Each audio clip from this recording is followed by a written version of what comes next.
예, 반갑습니다. 우리 먼저 기도하시고 시작하도록 하겠습니다.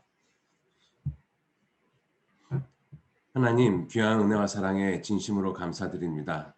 저희들 구원해 주시고 이 시간까지 주님의 몸된 교회 안에서 우리의 남은 생에 살아가도록 인도하시고 가르쳐 주시는 모든 은혜를 진심으로 감사를 드립니다.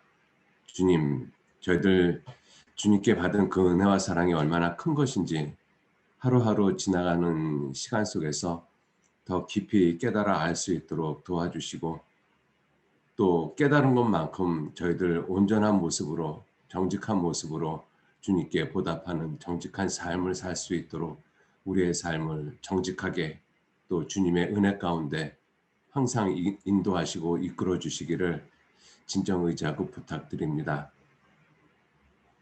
세상은 여러 가지의 모습으로 혼란스러워져 가고 있지만, 이러한 세상에서 살아가는 우리 그리스도인들이 세상의 모습을 따라 살아가지 않고 오직 주님의 진리의 말씀만을 의지하고 쫓아가는 그러한 삶이 될 수 있도록 도와주시고 인도해 주옵소서.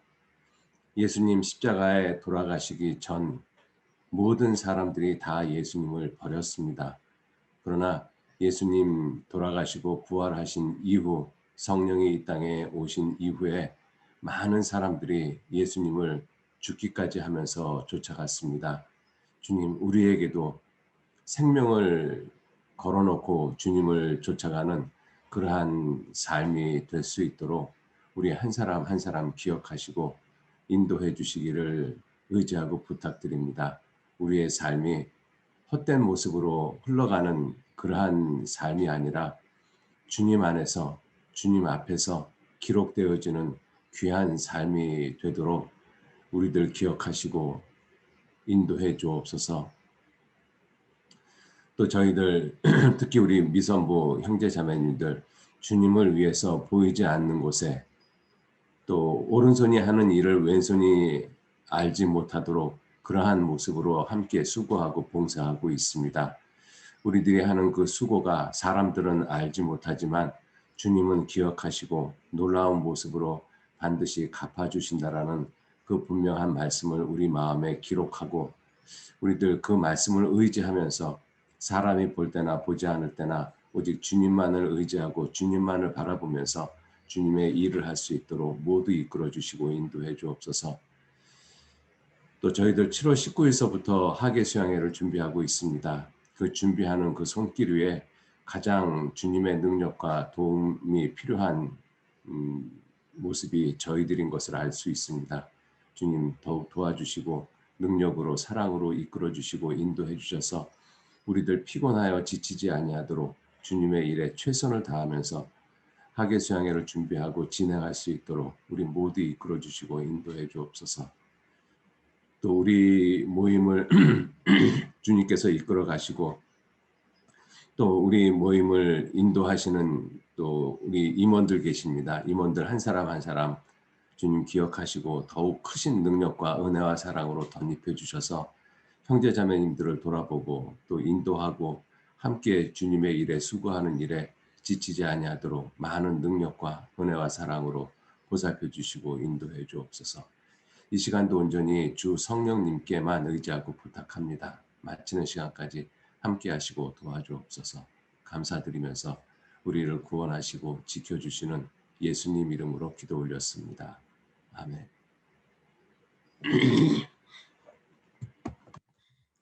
예, 우리 마가복음 14장 찾겠습니다. 마가복음 14장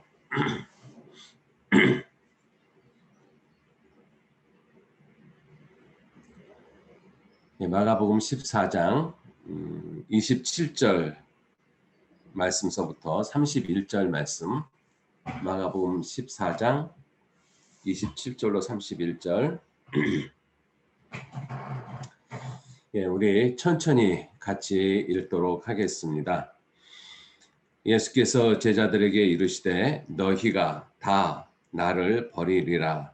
이는 기록된 바 내가 목자를 치리니 양들이 흩어지리라 하였느니라. 그러나 내가 살아난 후에 너희보다 먼저 갈릴리로 가리라. 베드로가 여짜오되 다 버릴지라도 나는 그렇지 않겠나이다. 예수께서 가라사대 내가 진실로 네게 이르노니 오늘 이 밤 닭이 두 번 울기 전에 네가 세 번 나를 부인하리라. 베드로가 힘있게 말하되 내가 주와 함께 죽을지언정 주를 부인하지 않겠나이다 하고 모든 제자도 이와 같이 말하니라. 예, 우리는 이 내용을 익히 잘 알고 있습니다. 예수님을 쫓아가는 길은 예수님이 죽고 부활하시고 성령이 오신 이후에 성령의 인도하심만을 따라서 쫓아갈 수 있는 길이라는 것을 우리는 이 내용을 통해서 알 수가 있습니다. 베드로가 성령이 임하시기 전에 자기 의지, 노력, 힘을 가지고 예수님 쫓아간다라고 이야기했었을 때 그러한 인간적인 노력과 의지가 철저하게 다 실패할 것을 예수님이 말씀하신 것이죠. 오늘 이 밤에 닭이 두 번 울기 전 네가 나를 세 번 부인하리라. 자, 이 내용을 통해서 우리들이 좀 한번 교훈을 좀 받았으면 좋겠습니다. 우리들이 예수님을 어떠한 모습으로 쫓아가고 어떠한 모습으로 섬기고 있는지, 이 베드로의 모습은 내게 없는지, 또 예수님이 죽고 부활하시고 승천하신 이후에 성령이 임하셨잖아요. 성령이 임하신 다음에 베드로를 비롯한 모든 제자들이 예수님을 어떻게 쫓아갔는지, 베드로는 십자가에 거꾸로 못 박혀 죽었다라고 전해지고 있지 않습니까? 자, 그러한 모습들을 오늘 이 말씀을 통해서 시간이 허락되는 데까지 좀 말씀을 좀 생각해 보셨으면 좋겠습니다. 먼저 예수님께서 제자들에게 말씀하시기를 너희가 다 한 사람도 예외 없이 다 나를 버리리라. 이 그 난하주가 있는 성경을 보시면 나를 버리리라 이 말씀 위에 2번 이렇게 표시가 되어 있고 난하주를 보면 혹 나를 인하여 실족하리라. 나를 인하여 넘어지리라. 실족한다, 넘어진다, 나를 인해서 죄를 짓는다 이런 표현까지도 하고 있습니다. 우리들이 생각을 해보면 예수님은 복의 원천이시고 복 자체이신 분이시잖아요. 그래서 예수님을 인해서 복을 받는 것이 맞는 것이죠. 예수님은 이 모든 세상 사람들에게 이 복을 주러 오셨습니다. 하나님이 갈대아 우르에서 아브라함을 불러내시면서 아브라함에게 말씀하시기를 너는 복의 근원이 될지라. 이 아브라함을 복의 근원이라고 말씀하셨잖아요. 그럼 아브라함과 비교가 되지 않는 예수님은 복의 원천이실 뿐만 아니라 복 자체이신 분이시죠. 그런데 그 복 자체이신 그 예수님을 통해서 복 받는 것이 당연한데 이 말씀은 너희가 나 때문에 실족하고 넘어질 것이다. 즉 나로 인해서 저주받을 것이다. 나로 인해서 화를 당할 것이다. 이렇게 말씀을 하셨어요. 이유가 무엇이냐면 예수님은 둘 중에 하나의 모습으로 선택되어질 수밖에 없는 모습이라는 것이죠. 무슨 말씀이냐면 예수님을 믿는 사람은 천국 가는 것이고 예수님을 안 믿는 사람은 지옥 가는 것이고 그래서 예수님을 안 믿으면 화를 당할 수밖에 저주당할 수밖에 없는 모습이죠. 그래서 이스라엘 백성들에게 예수님이 말씀하시기를 하나님이 말씀하시기를 신명기 30장 19절 말씀에 내가 천지를 불러서 너에게 증거를 삼노니 내가 내 앞에 생명과 사망, 복과 저주 이 두 개밖에 없는 것이죠. 예수님도 말씀하시기를 좁은 문으로 들어가라. 그리고 멸망으로 인도하는 문은 넓고 크고 이렇게 말씀하셨잖아요. 좁은 문이 있고 넓은 문이 있습니다. 생명의 부활이 있고 사망의 부활이 있죠. 심판의 부활이 있죠. 둘 중에 한 길밖에 없습니다. 예수님은 그 둘 중에 한 길을 선택할 수밖에 없는 그러한 시험한 돌, 기초속이라고 말씀을 하고 계셔요. 그래서 예수님을 믿으면 천국이고 예수님을 믿지 않으면 예수님 때문에 버려지고 저주받고 그럴 수밖에 없는 것이라는 것을 말씀을 하고 있습니다. 그래서 이사야서 8장에서도 하나님께서 이스라엘 백성들에게 말씀하시기를 이사야 8장 13절 15절 말씀에도 이렇게 말씀하셨습니다. 만군의 여호와 그를 너희가 거룩하다 하고 그로 너희의 두려워하며 놀랄 자를 삼으라. 하나님으로 놀랄 자를 삼으라는 것이죠. 그가 하나님이 거룩한 피할 곳이 되시리라. 그러나 이스라엘 두 집, 북쪽 이스라엘, 남쪽 유다를 가리키죠. 두 집에는 거치는 돌, 걸리는 반석이 되실 것이며 예루살렘 거민에게는 함정, 올무가 되시리니 많은 사람이 그로 인해서 여호와 하나님으로 인해서 거칠 것이며 넘어질 것이며 부러질 것이며 걸릴 것이며 잡힐 것이니라. 하나님을 온전히 의지하는 사람은 피할 바위가 되십니다. 하나님이. 그런데 하나님을 의지하지 않고 살아가는 그러한 사람들, 여호와를 버린 사람은 그 여호와 하나님으로 인해서 거칠 것이고 넘어질 것이고 부러질 것이고 걸릴 것이고 잡힐 것이다. 함정과 올무가 된다라고 말씀하셨죠. 그리고 스가랴서 13장 7절 말씀에도 하나님께서 예언하신 말씀입니다. 만군의 여호와가 말하노라 카라 깨어서 내 짝된 자 내 목자를 치라 그리하면 양들이 흩어진다. 예수님이 이 말씀을 인용하신 것이거든요. 너희가 다 나를 버리리라. 이는 기록된 바 내가 목자를 치리니. 이건 스가랴 13장 7절 말씀을 인용한 것입니다.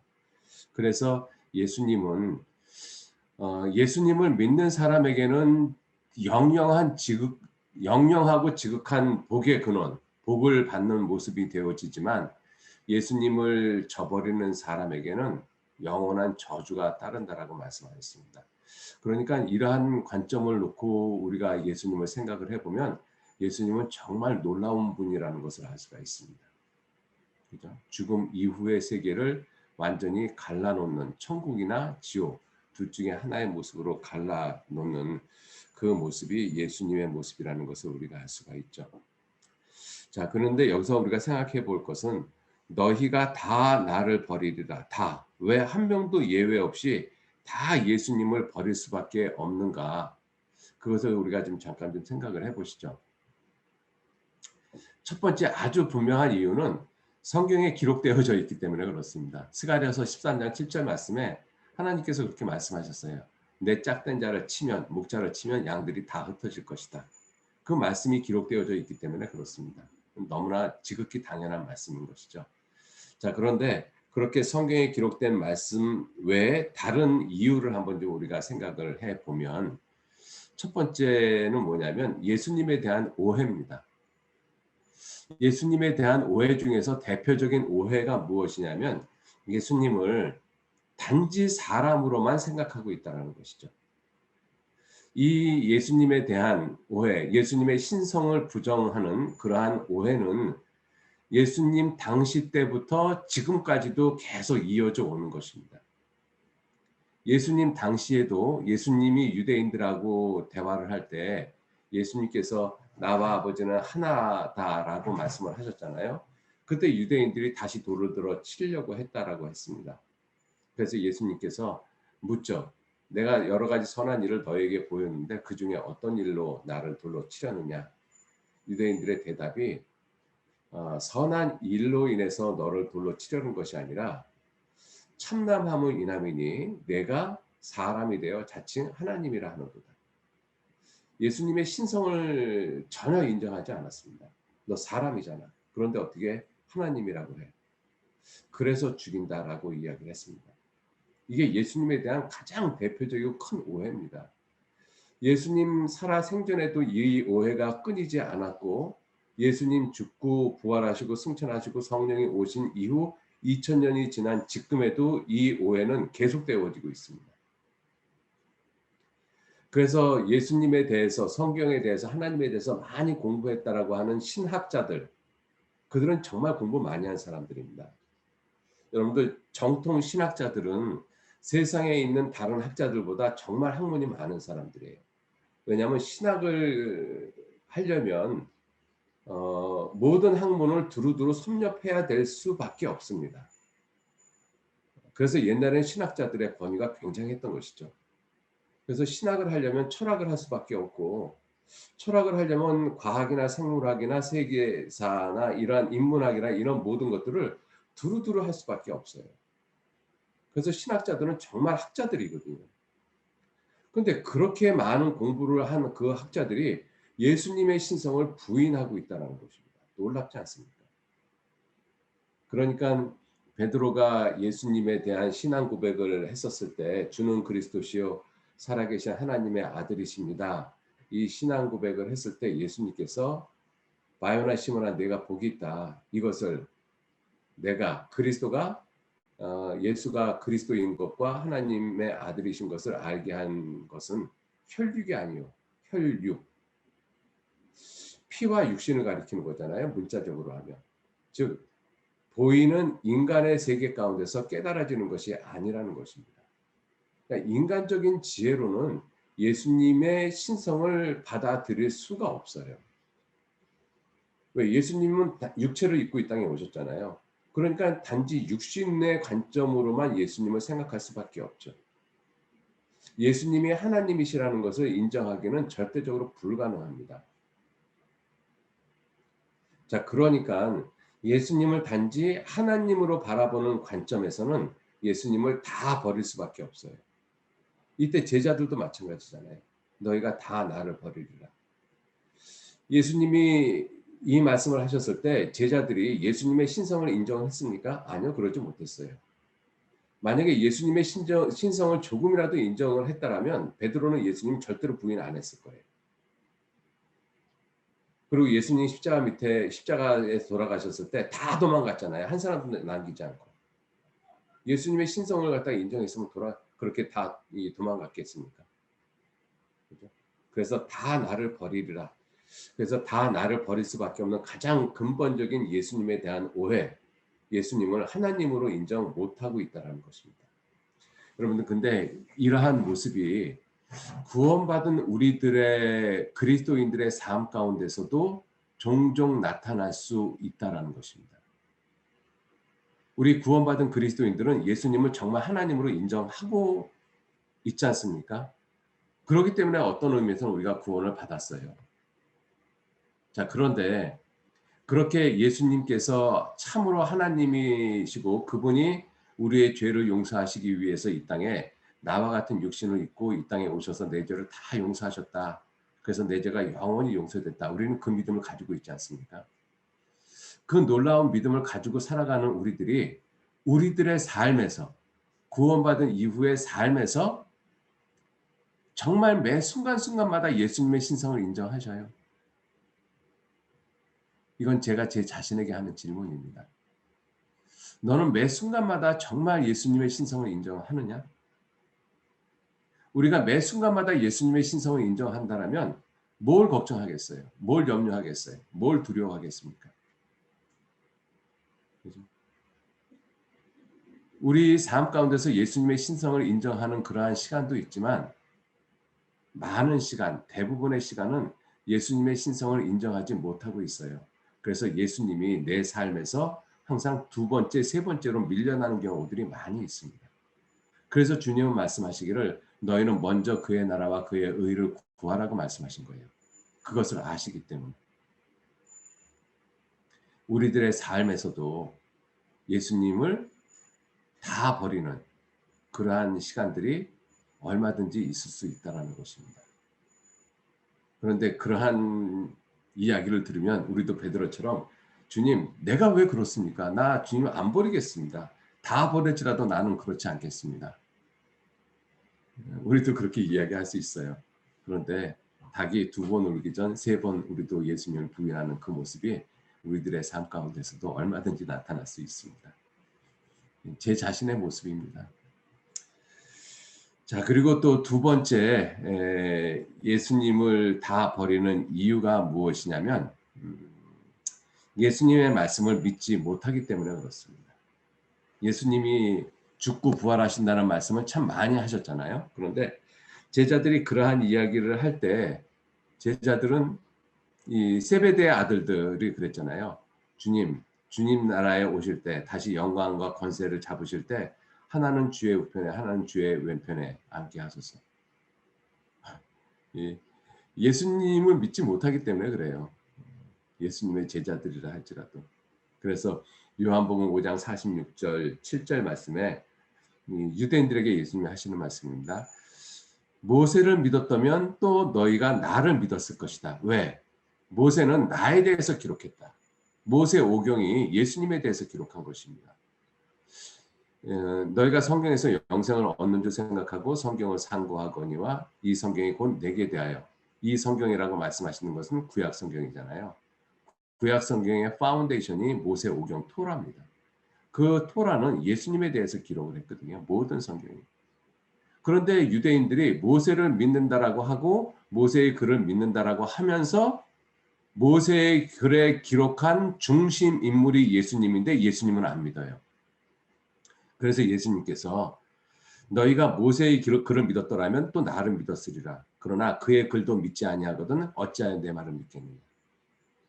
요한복음 5장 끝부분에 그렇게 말씀하고 계십니다. 그래서 예수님이 하신 말씀을 못 믿기 때문에 그래요. 우리도 이 모습은 우리에게도 있죠. 구원받은 이후 우리는 예수님이 내 죄를 영원히 용서하셨다. 그 말씀은 완벽하게 믿습니다. 그런데 그 이후에 생활에 관한 많은 말씀들 못 믿어요. 우리가 성경을 믿었다면 예수님이 내 죄를 영원히 용서했다라는 그 분명한 사실을 믿고 있는 사람이라면 그 이외에 예수님의 글도 믿었을 것인데 그런데 우리들의 삶을 보면 그러지 못한 모습이 있잖아요. 그죠? 그래서 예수님이 하신 말씀 선택적으로 내가 믿습니다. 선택적으로. 내가 믿을 수 있는 것. 내가 좋아하는 말씀. 그죠? 부분적으로 내가 선택해서 발췌해서 그 말씀만 의지하고 가는 모습. 우리에게는 혹시 없을까? 그래서 6월절 양을 잡아서 먹을 때 머리서부터 정강이까지 다 먹으라고 말씀하셨잖아요. 그죠? 선택적으로 좋아하는 부분, 먹기 좋은 부분만 뜯어 먹는 것이 아니라 다 먹으라고 말씀하셨어요. 예수님은 다 받아들여야 되는 것이거든요. 자, 그리고 또 하나는 예수님의 말씀을 믿지 못하는 또 하나의 이유는 예수님을 다 버린 또 하나의 이유는 무엇이냐면 예수님의 말씀을 우리가 많이 듣잖아요. 그 들은 말씀이 내 마음에 자리 잡을 곳이 없어요. 자리 잡을 곳. 많은 말씀이 내 마음속에서 자리 잡아줘야 되잖아요. 마음 가운데. 그것을 우리가 항상 하는 표현으로 말씀이 각인되어져야 되지 않습니까? 그런데 말씀이 자리 잡을 곳이 없어요. 그래서 예수님이 요한복음 8장 37절에도 말씀하시기를 예수님께서 이렇게 말씀하셨어요. 유대인들이 예수님에게 우리도 아브라함의 자손입니다. 이 말씀 왜 했는가 하면 예수님이 요한복음 8장 32절에 너희가 진리를 알지니 진리가 너희를 자유케 하리라. 이 말씀을 하셨잖아요. 유대인들이 우리가 남의 종이 된 적이 없고는 왜 자유케 된다라고 말씀하십니까? 그러한 대화 가운데서 예수님이 이 말씀을 하신 거예요. 나도 너희가 아브라함 자손인 줄 안다. 그러나 내 말이 너희 속에 있을 곳이 없으므로 나를 죽이려 하는도다. 내 말이 너희 속에 있을 곳이 없으므로 나를 죽이려 하는도다. 그죠? 이렇게 유대인들에게 예수님께서 말씀을 하셨는데 이 말씀을 우리도 좀 생각을 해보면 성경의 많은 이 말씀, 생명의 말씀, 예수님에 대한 많은 말씀이 내 마음속에 자리할 곳이 없는 모습이 있지 않을까. 그죠? 그러면 우리가 생각해 봐야 될 것이 예수님의 말씀, 나를 구원하신 이 말씀이 왜 내 속에 자리 잡을 곳이 없을까? 다른 것이 꽉 들어차 있기 때문에 그래요. 예를 들어서 우리 마음을 300석 정도, 300명이 앉는 자리, 의자가 딱 고정되어져 있다고 한번 해봅시다. 거기서 사람이 1명, 2명 들어와서 앉잖아요. 300명이 꽉 들어차 앉아 있어요. 그럼 나머지 301번째 들어오는 사람은 앉을 곳이 없잖아요. 자리가 없으니까. 그러면 301번째 들어온 사람이 앉으려면 이미 앉아있던 사람 중에서 한 사람이 그 자리를 내줘야지만 앉을 수 있어요. 공간이 나오잖아요. 마찬가지로 우리 마음속에 예수님의 말씀이 자리할 곳이 없다라고 말씀을 하시잖아요. 내 말이 너희 속에 있을 곳이 없으므로. 무슨 얘기냐면 예수님의 말씀이 들어와서 앉을 자리가 없을 정도로 다른 것이 이미 자리 잡고 앉아 있어요. 그 다른 것이 무엇이냐? 세상적인 것들. 내 생각에 대한 것들. 그죠? 그런 것들이 이미 자리를 다 잡고 먼저 선착하고 있어요. 꽉 들어차 있습니다. 그러니까 예수님의 말씀이 들어가서 앉을 자리가 없는 거예요. 그러니까 예수님의 말씀이 내 귀만 울리고 그냥 가버리는 거죠. 많은 말씀을 들었는데 마음에 남아있는 것은 아무것도 없어요. 자리할 곳이 없으니까. 그럼 예수님의 말씀을 내 마음에 안착시키기 위해서는 어떻게 해야 돼요? 내 기존에 있는 것들을 빼버려야 됩니다. 그래야지 빈 공간이 나오잖아요. 그래야지만 예수님의 말씀이 자리할 곳이 있습니다. 그러한 것들이 없기 때문에 우리가 예수님을 버릴 수 있어요. 구원받은 이후에 예수님을 버릴 수는 없는 거잖아요. 그죠? 우리는 구원을 받았기 때문에 다시는 지옥 가거나 멸망하지 않습니다. 그건 분명한 사실인데 구원받은 이후의 삶에 대해서 이 말씀을 한번 놓고 생각을 해보자는 거예요. 우리도 예수님을 다 버리리라.